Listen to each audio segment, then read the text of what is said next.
नमस्कार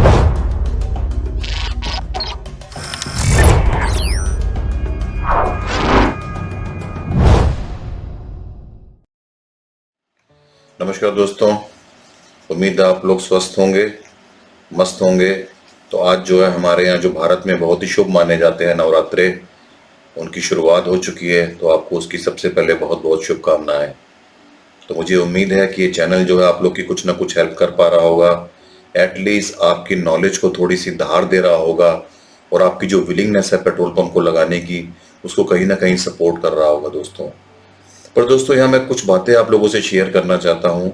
आप लोग रिपीटेड कुछ क्वेश्चंस पूछते हैं, या तो मुझे लगता है कि आप किसी वीडियो को ध्यान से नहीं देखते हैं, या उसको आप जो है जस्ट फास्ट फॉरवर्ड करके देख रहे हैं दोस्तों इस इंडस्ट्री में मैं आपसे कहना चाहता हूँ कि आप सक्सेस तो चाहते हैं, आप चाहते हैं कि आपका पेट्रोल पंप एस्टेब्लिश हो जाए, आप चाहते हैं कि आपको कोई हिंड्रेंस ना आए, डिफिकल्टीज ना आए। बट अब उसके लिए जो एक होमवर्क करना है, जो प्रयास करना है, जो प्रिपरेशन करना है, वो आप लोग नहीं करना चाहते हैं। वहाँ आप लोग हार्डवर्क नहीं करना चाहते हैं। आप लोग एक रेडीमेड सोल्यूशन ढूंढ रहे हैं। कहीं ना कहीं जो वीडियोस आपके लिए बनाई जा रही हैं, उसका एक एक वर्ड बहुत कीमती है। आप उसको ध्यान से सुनिए। आप उससे मैं सजेस्ट करूंगा हेडफोन लगा के सुनिए, बिना किसी डिस्टरबेंस के सुनिए, क्योंकि बहुत सारे छोटे छोटे रिपीटेड क्वेश्चंस आपकी तरफ से बार बार रिपीट होके आ रहे हैं, जिसका कि बहुत ही अच्छे तरीके से कई वीडियो में जिसको एक्सप्लेन किया गया है with some examples, with some drawings. तो मैं दोस्तों यहाँ पे कहूँगा, मैं आपसे रिक्वेस्ट करूंगा कि आप जरूर वीडियो को ध्यान से देखें, रिपीट कर करके देखें। इसमें हेजिटेशन कैसी? आप एक लाइफ लॉन्ग एक प्रोजेक्ट बनाने जा रहे हैं दोस्तों। लाइफ लॉन्ग कोई अपना कैरियर बनाने के लिए कभी कभी अपनी लाइफ भी दांव पे लगानी पड़ती है। और आप लोग जो है वीडियोस को या उसका जो कंटेंट है उसको आप लोग जो है फास्ट फॉरवर्ड करके देख रहे हैं, और उसमें इंपॉर्टेंट चीजें आपसे मिस हो जाती हैं। और ये ड्यूरिंग कन्वर्सेशन कहीं ना कहीं कुछ सब्सक्राइबर्स ने इसको एक्सेप्ट भी किया है, ये उनसे ओवरलुक हो गया, या ये उनसे कहीं ध्यान से उन्होंने इस पर ध्यान नहीं दिया। तो मुझे लगता है कि दोस्तों यहाँ आपको बहुत केयरफुल रहने की जरूरत है, बिकॉज हमारा जो वीडियो बनाने का पर्पस है वो तभी पूरा होता है जब वो चीजें आपको हिट करें, और आपको जो है वो चीजें एक प्रॉपर डायरेक्शन दें, आपके थॉट प्रोसेस को एक नया सोचने का तरीका दें। तो दोस्तों बहुत सारी आपकी तरफ से कुछ आप लोग की तरफ से इनपुट्स आ रहे हैं कि हम पेट्रोल पंप लगाना चाहते थे but due to some reasons नहीं लगा पा रहे, डिस्क्वालीफाई हो गए, कुछ कुछ रीजंस देके। तो बेसिकली दोस्तों जब भी कोई इस तरह का कोई एडवर्टीजमेंट आता है, जैसे डीलर चेयर में आया, तो उसमें एक एलिजिबिलिटी क्राइटेरिया होता है डीलरशिप का। डीलर कौन लोग बन सकते हैं, उसकी एजुकेशन क्या है, उसकी फाइनेंशियल कैपेबिलिटी क्या है, और उसके साथ साथ क्या वो एलिजिबल है कि नहीं, वो भारत का नागरिक है कि नहीं, उसके उसके जो है बेसिकली फैमिली स्ट्रक्चर कैसा है, कहीं उसने कोई डीलर की एलिजिबिलिटी का जो एक क्राइटेरिया है बिजनेस करने का वो पूरा करता है कि नहीं करता, उसकी एज क्या है। तो इस तरह की चीजें वो हम इस वीडियो में डिस्कस नहीं करेंगे, क्योंकि ये चीजें सब अवेलेबल हैं।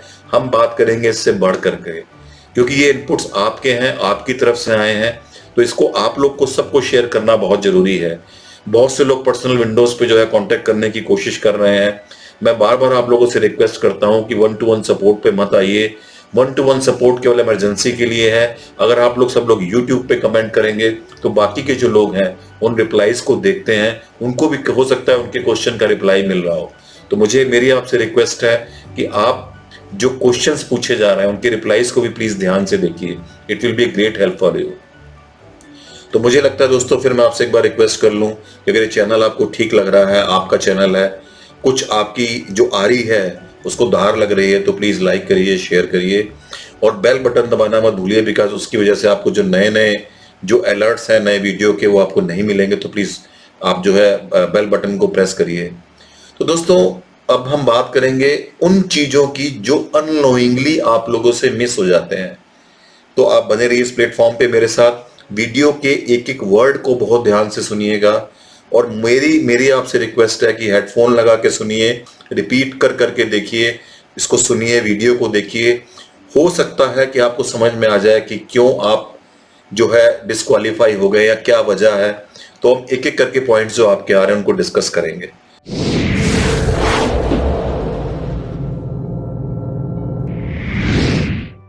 तो अब हम जो है उन पॉइंट्स को टेकअप करेंगे जो आपकी तरफ से आए हैं और जो मैंने देखा है जो लोगों को कि किस तरीके से उन्होंने प्रिपरेशन अच्छे से नहीं किया। दोस्तों, एक अच्छी फसल भी तभी होती है जब फार्मर उसके लिए जमीन को प्रिपेयर करता है, अच्छे से बीज डालता है। सॉरी, मेरा थोड़ा थ्रोट सोर है, बट मैं वीडियो बनाना चाह रहा था क्योंकि आपके इनपुट्स बहुत ज़्यादा आ रहे थे। फिर भी मैं इस वीडियो को कंप्लीट करूंगा। मुझे उम्मीद है कि आप लोग सपोर्ट करेंगे। तो इसमें जो है बेसिकली कि क्या ऐसी वजह हो गई कि आप डिस्क्वालीफाई हो गए, उन पॉइंट्स को एक एक करके हम लोग डिस्कस करेंगे। तो इसमें जो पहला दोस्तों पॉइंट आ रहा है, किस जब आपका एडवर्टीजमेंट आता है, उसकी लोकेशन आती है, आपको उस लोकेशन का बहुत ध्यान रखना है कि वो अर्बन में है, रूरल में है, हाईवे पे है, स्टेट हाईवे पे है, या वो विद इन म्युनिसिपल लिमिट है, जिसको हम WML बोलते हैं। इसमें बहुत सारे केसेस हैं दोस्तों, इस बेसिस पे वो डिस्क्वालीफाई हो गए। पता लगा वहां पे जो है स्टेट हाईवे की रिक्वायरमेंट थी और आपने जो है वहां पे नेशनल हाईवे पे डाल दिया, क्योंकि विलेज वही था और कुछ ना कुछ लोकेशन भी मैच कर रही थी, तो आपको इन सब चीजों को देखना था। ऐसे केसेस सारे डिस्क्वालीफाई हो रहे हैं।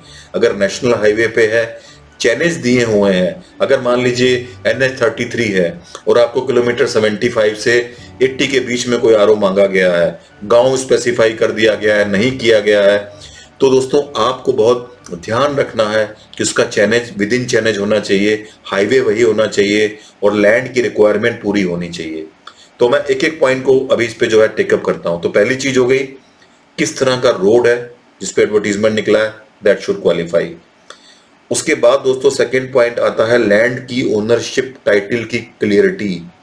मेरे पास अभी कोई केस आया गोरखपुर से जिसमें वो ये डिस्कस करने आए थे कि उनका सारा कुछ हो गया है, एक बहुत छोटी सी नाली जो उनकी एक्सेस में पड़ती है उनके आरओ और रोड के बीच में, वो छोटी सी नाली की जो है वो स्टेटस ओनरशिप का क्लियर नहीं हो पाया, इसलिए उनकी साइट को रिजेक्ट कर दिया गया है। तो मैं दाद देता हूं उस बंदे की जिसने इतना डीपली एनालिसिस किया है दोस्तों, होना चाहिए, क्योंकि बात के डिस्प्यूट्स होते हैं, कॉस्टली वेंचर है। और मैं यहां उस शख्स से भी कहना चाहता हूं कि उन्होंने अपना होमवर्क ठीक से नहीं किया। कुछ लोगों ने ऐसे अप्लाई कर दिया, उनके खसरे थे, लोकेशन भी ठीक थी, पता लगा उनको जो एक एक्चुअल प्लॉट साइज है वो प्लॉट साइज ही नहीं मिल रहा ROW के बाद, उन्होंने अप्लाई कर दिया। तो ये भी एक एलिजिबिलिटी क्राइटेरिया है लोकेशन के बाद कि आपको प्रॉपर प्लॉट साइज मिलना चाहिए। टेढ़ा मेढ़ा हो सकता है, आप उस टेढ़े मेढ़े या उस ट्रेपोजेडियल या इरेगुलर लैंड की शेप के अंदर अपने प्लॉट को प्रॉपरली एकोमोडेट कर पाए।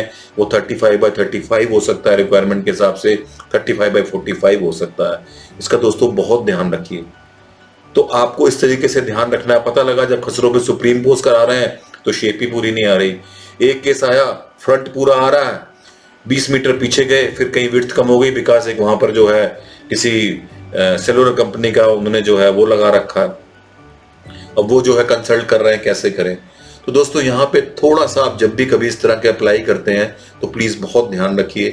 पहली हो गई लोकेशन, सेकंड हो गई लैंड्स के जो टाइटल्स हैं वो बड़े क्लियर होने चाहिए ओनरशिप के, और थर्ड जो है आपको एक्सेस पे भी देखना है कि वो भी प्रॉपर हो, शेप प्रॉपर निकल रही है कि नहीं निकल रही। बहुत से लोग टेलीग्राम चैनल पे जो अपने टेढ़े मेढ़े जो है स्केचेस भेज रहे हैं और पूछ रहे हैं कि निकलेगा, इसमें एलिजिबिलिटी होगी कि नहीं होगी। तो मुझे लगता है दोस्तों यहाँ बहुत इंपॉर्टेंट, आप इन सब चीजों का ध्यान रखिए। एक जो दूसरा पॉइंट और दोस्तों इसमें आ रहा है, मैं छोटा आपसे शेयर करना चाह रहा हूँ। किसी ने मुझे कंसल्ट किया था जब एडवर्टीजमेंट निकले थे, सपोज करिए 144 किलोमीटर से 155 किलोमीटर के अंदर कोई आरओ निकला, तो उनका 155 के बाद जो है आधा जो है उनका 155 के अंदर आ रहा था, आधा 155 और 56 के अंदर जा रहा था। उनका पेट्रोल पंप लग गया दोस्तों। कैसे लग गया होगा ये जवाब मैं आपसे चाहता हूँ, और वो पंप की जो है कमीशनिंग हो गई है, तो मैं उनको मुबारकबाद देना चाहता हूँ। ये कैसे हुआ होगा मुझे आप बताइए, बिकॉज वो आधा जो है उससे बाहर जा रहा था। फिर कभी मैं आपसे राज खोलूंगा कि कैसे उनका काम हुआ है। काम होना चाहिए दोस्तों अच्छे तरीके से, प्रॉपर वे में। तो अभी दो हमने कुछ पॉइंट्स कवर कर लिए। नेक्स्ट मैं इसमें कहना चाह रहा हूं कि आपने कभी ये भी नहीं देखा हाई टेंशन लाइन कहां से जा रही है, कितने केवीए की है, उसको बहुत ध्यान रखिए दोस्तों।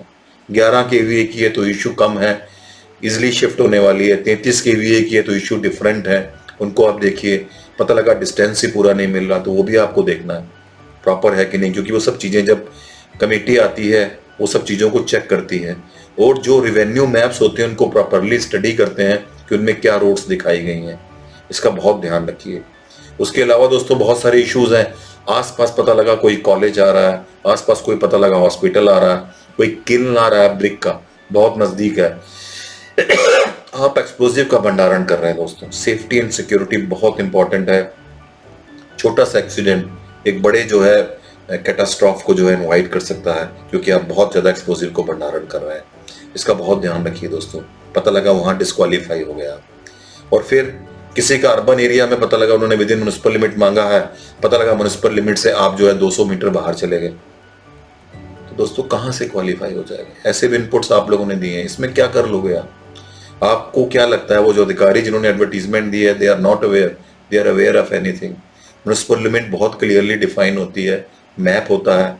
डेवलपमेंट लिमिट भी किसी शहर की वेल डिफाइंड होती है। तो इसका बहुत ध्यान रखिए कि एडवर्टीजमेंट कहाँ का निकला है और आप कहाँ अप्लाई कर रहे हैं। तो मुझे लगता है ये सारी बातें क्लियर हो रही होंगी जिसकी वजह से आप डिस्क्वालीफाई हो रहे हैं। तो इसका बहुत ध्यान रखिए। और कुछ लोगों ने बोला है कि उनको जो है जबरदस्ती डिस्क्वालीफाई कर दिया गया बिकॉज उनके सारे नाम्स पूरे हो रहे थे। तो दोस्तों जब वो आते हैं तो रोड्स भी चेक करते हैं कि वो रोड्स कैसी हैं, इंटरसेक्शंस कैसे हैं, तभी तो आपसे क्लैरिफिकेशन लाने के लिए कहते हैं। मैंने पिछली वीडियो में बनाया था, वो भी जो है LEC में चेक करते हैं। अब तो जो नई गाइडलाइन में उनको डेप्थ भी चेक करनी है, कितनी दूर तक जाते हैं। पर अपने को सरदर्द कम हो, आपसे कह देते हैं आप क्लैरिफिकेशन ले आइए। पुरानी वीडियो को देखिए दोस्तों, मैंने सारा कुछ उसमें कवर किया है। तो मुझे लगता है कि आप बेसिकली होमवर्क नहीं करते हैं अप्लाई करने से पहले, या किसी आप आर्किटेक्ट कंसल्टेंट की हेल्प नहीं लेते हैं। कितने पैसे ले लेगा फिजिबिलिटी चेक करने के? 10,000, 15,000, 20,000, 25,000। कम से कम आप निश्चिंत हो जाएंगे पूरे नॉर्म्स पूरे हो रहे हैं। जो ऑयल इंडस्ट्री में काम कर रहा हो, एनर्जी सेक्टर में काम कर रहा हो, ये बहुत इंपॉर्टेंट है दोस्तों, इसका बहुत ध्यान रखिए। आप जो है कहीं पे चौराहे पे अपनी जमीन को दे दे रहे हैं, पता लगा वहां पे अलाउड ही नहीं है, विद इन म्युनिसिपल लिमिट आपका साइज ही पूरा नहीं है, कैसे करेंगे आप? इन सब चीजों का बहुत ध्यान रखिए। आप डिस्क्वालीफाई कैसे होते हैं? रोड की विड्थ ही नहीं है विद इन म्युनिसिपल लिमिट। ऐसे कई सारे केस हैं, सारी एनओसी आ गई, मैंने कई वीडियो में बताया। पता लगा सामने की मिनिमम रोड की विड्थ जो है वो चाहिए 24 मीटर एज पर बायलॉज, पता लगा 18 मीटर पे है। अब वो प्ली दे रहे हैं कि पहले से पेट्रोल पंप चल रहा। लैंड यूज पता लगा कंफर्मिंग नहीं है, आपने किसी से कंसल्ट नहीं किया। ऐसे बहुत सारे केसेस हैं, ग्रीन बेल्ट में आ रहे हैं, सामने की साइड में जो है अप्रूवल हो रहा है, उनकी साइड में अप्रूवल ही नहीं हो रहा। फाइल बहुत लंबी चल रही है लेकिन कोई राहत नहीं मिल रही। लैंड यूज भी आपको देखना है दोस्तों, प्रॉपर है कि नहीं है। पता लगा उस पर लैंड यूज पे अलाउड ही नहीं है, कुछ जगह रिस्ट्रिक्शन के साथ अलाउड है, वहां चल जाएगा। आपको जो है उसमें डेवलपमेंट चार्जेस देने होते हैं, आपको इम्पैक्ट फी देनी होती है, उनको कवर नहीं करेंगे बिकॉज बहुत सी वीडियो पे इसको कवर किया गया है। आप इन सब चीज़ों का बहुत ध्यान रखिए। पता लगा कई जगह पे आपने ऐसी लोकेशन ले ली जहां अथॉरिटी की एनओसी नहीं मिल सकती, आपकी एक भी एनओसी अटक जाएगी तो डिस्ट्रिक्ट एडमिनिस्ट्रेशन की एनओसी अटक जाएगी। तो बेसिकली जो लोग आपको रिटेल आउटलेट अलॉट करते हैं वो इन सब चीज़ों को देखते हैं जो आप कभी एनविसेज नहीं कर पाते हैं, which you are not able to understand. This is their duty to reassess the things. तभी वो आपके केसेस को रिजेक्ट करते हैं कि बाद में उनको भी कोई इनकन्वीनियंस ना हो। बिकॉज LOI देने के बाद भी अगर रिटेल आउटलेट नहीं लग पाता या डिले होता है तो जो ऑयल मार्केटिंग कंपनी है दोस्तों उनको भी लॉस होता है। आपको तो इतना नहीं होता, क्योंकि मुझे पता है आप लोगों ने कोई टारगेट नहीं बनाया एनओसी लाने का। मैंने बहुत सारी वीडियो बनाई है, आप लोगों ने उनको भी जो है फास्ट फॉरवर्ड करके आगे कर दिया, ध्यान नहीं दिया। कितने लोग ऐसे हैं दोस्तों जो टारगेट बनाते हैं कि एनओसी मुझे इतने दिन में लानी, कोई रीजन अलग है, लेकिन आप चेज करना, एक डेट डाल के और अंधी दौड़ दौड़ना, दोनों में बहुत फर्क होता है दोस्तों। जहां आप किसी डेट को चेस करते हैं वहां आपकी सक्सेस के चांस बढ़ जाते हैं। इसका बहुत ध्यान रखिए, डिले करेंगे तो आप ही का लॉस होगा। तो मैंने लगता है मैंने कुछ इंपॉर्टेंट पॉइंट्स कवर कर लिए हैं और इसमें मैं 2-3 पॉइंट और कवर करता हूं। पता लगा आपने नक्शा नजरी नहीं बनवाया, जिस दिन टीम आई है उस दिन आपने लेखपाल को नहीं बुलाया, अपनी लैंड पे पहले लेखपाल की विजिट नहीं कराई फाइनल करने से पहले। और बहुत जगह तो मैं देख रहा हूं कि रजिस्टर्ड एग्रीमेंट हो गया, सब कुछ हो गया, एनओसीज हो गई, पंप लगने वाला है, डिस्प्यूट हो गया। बिहार में केस है, पंप बन गया है, पैसे लग गए कंपनी के, जिससे रजिस्टर्ड लीज हुई है उनसे कुछ केस हो गया। तो इस तरह की प्रॉब्लम्स को दोस्तों ना आए, अपना होमवर्क बहुत अच्छे से करिए। बिकॉज आप बिजनेस करने निकले हैं, आप कोई डिस्प्यूट में पड़ने के लिए निकले हैं। बिजनेस में डिस्प्यूट्स बचाए जाते हैं, एक्सीडेंट्स बचाए जाते हैं, कॉन्फ्लिक्टिंग पॉइंट बचाए जाते हैं। हाईवे पे स्पीड बहुत बढ़ रही है दोस्तों, एक्सप्रेसवेज बन रहे हैं, रोड्स बन रही है, मोबिलिटी बढ़ रही है, स्पीड बढ़ रही है। ट्रैफिक की सेफ्टी इंश्योर करना मूवमेंट में हम सबकी जिम्मेदारी है। इसीलिए आपसे गवर्नमेंट कहती है कि आप जो है अपने जो है साइनेजेस लगाइए, आप एंट्री एग्जिट पे एक्सीलरेशन डी एक्सीलरेशन लेन बनाइए, स्पीड को स्लो करिए, कहीं कहीं स्लिप रोड पे कैसे जाना है। आपकी भी जिम्मेदारी है कि आप रिटेल आउटलेट पे सेफ्टी को इंश्योर करिए, बिकॉज ये सबकी सेफ्टी का सवाल है। आप सेल के पीछे मत जाइए दोस्तों। तो इन सब चीज़ों का दोस्तों बहुत ध्यान रखिए, होमवर्क पहले से करके रखिए, तभी जो आपके लिए बेनिफिशियल होगा ये। कुछ केस तो दोस्तों इसीलिए रिजेक्ट हो गए कि पता लगा आपने डॉक्यूमेंट्स ही ऑर्डर में नहीं लगाए हैं। जब बात हुई तो पता लगा डॉक्यूमेंट्स ही नहीं मिले, आपने सही तरीके से ऑर्गेनाइज नहीं किया, अपना होमवर्क नहीं किया। किस लिए दोस्तों? केयरलेसनेस, बहुत केयरलेसनेस होती है। नक्शा नजरी फाइल में नहीं है, आपको फिर दौड़ के लाना पड़ रहा है, पता लगा कुछ लोग का रिजेक्ट हो गया। Please don't do this. Homework proper करिए। आप एक बिजनेस करने जा रहे हैं, आप लोग लकी हैं कि आप कम से कम एप्लीकेंट तो हैं, तो क्यों आप अपॉर्चुनिटी खोते हैं? पर जिन लोग के रिजेक्ट हो रहे हैं इन सब चीज़ों की वजह से, मुझे लगता है वो एप्लीकेंट भी नहीं है, दे वर नॉट डिजर्विंग, एलिजिबल नहीं थे, क्योंकि उन्होंने अपना होमवर्क प्रॉपरली नहीं किया। इसका बहुत ध्यान रखिए, इसमें बुरा मानने की बात नहीं है, अपॉर्चुनिटीज आगे भी जाएंगी। आप कितना अपने आप को प्रिपेयर्ड करते हैं, आप कहीं ट्रैवल के लिए जाते हैं, आप पूरा प्लान चेकआउट करते हैं, कैसे जाएंगे, कैसे करेंगे, कैसे पकड़ेंगे, क्या करेंगे। तो कोई इतना बड़ा बिजनेस वेंचर चालू करने जा रहे हैं तो आपको सारा इसकी मॉडलिटीज को वर्कआउट करना पड़ेगा, आपको सारे डॉक्यूमेंटेशंस, लोकेशन, ये सब चीज़ों को देखना पड़ेगा। मेरी आपसे रिक्वेस्ट है और एडवाइस है कि आप कभी भी आगे अप्लाई करें तो प्लीज़ इन सब चीज़ों के जो छोटे छोटे पॉइंट मैंने रेज किए हैं इनका बहुत ध्यान रखिए। कहीं आप डिसक्वालीफाई ना हो जाइए, बाद में आप ऑफिसर्स को कहिए कि आपकी वजह से हम हो गए, आपने मुझे जानबूझ के कर दिया, और आप अपना इंट्रोस्पेक्शन नहीं करते। वो ना दोस्तों, धूल चेहरे पे लगी थी, ताउम्र में आईना साफ करता रहा। इसका बहुत ध्यान रखिए दोस्तों। ये चैनल आपका है, आपके लिए है, आपके इनपुट्स आते रहने चाहिए। बड़ी खुशी होती है, वॉच आवर्स बहुत अच्छे हैं, पर मुझे लगता है कहीं ना कहीं आप लोग जो है फास्ट फॉरवर्ड करके देख रहे हैं तो इससे बहुत सारे पॉइंट्स मिस हो रहे हैं। आज की डेट में एनओसी मिल सकती है बहुत कॉम्प्लिकेटेड लोकेशंस पे भी। आज ही किसी ने तेलंगाना से चिट्ठी भेजी है, केस को रिजेक्ट कर दिया एग्जीक्यूटिव इंजीनियर ने, और रीजन जो दिया है दैट इज रेडिकुलस। उन क्लासेस की और उन कोड्स की बात कर रहे हैं जो कोड्स अब एप्लीकेबल है ही नहीं। तो आपको सही कंसल्टेंट की जरूरत है, सही एडवाइजर की जरूरत है।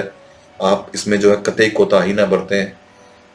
इतना बड़ा बिजनेस करेंगे तो क्या आप आर्किटेक्ट या कंसल्टेंट को पेमेंट नहीं करना चाहते? उनको हायर करिए। हर सिटी में, हर स्टेट में बहुत अच्छे रेप्यूटेड लोग हैं, कंपनी से उनकी आप सलाह लीजिए, वो आपको ज़्यादा अच्छी सलाह दे सकते हैं, बशर्ते कि ऑयल मार्केटिंग कंपनीज के ऑफिसर्स।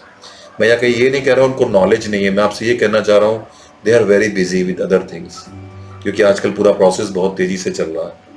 तो मुझे लगता है दोस्तों काफ़ी पॉइंट्स आपको क्लियर हो गए होंगे। बहुत ध्यान रखिए, मकसद हमारा यही है कि सबका पेट्रोल पंप लगे, सबको सही एडवाइस मिले।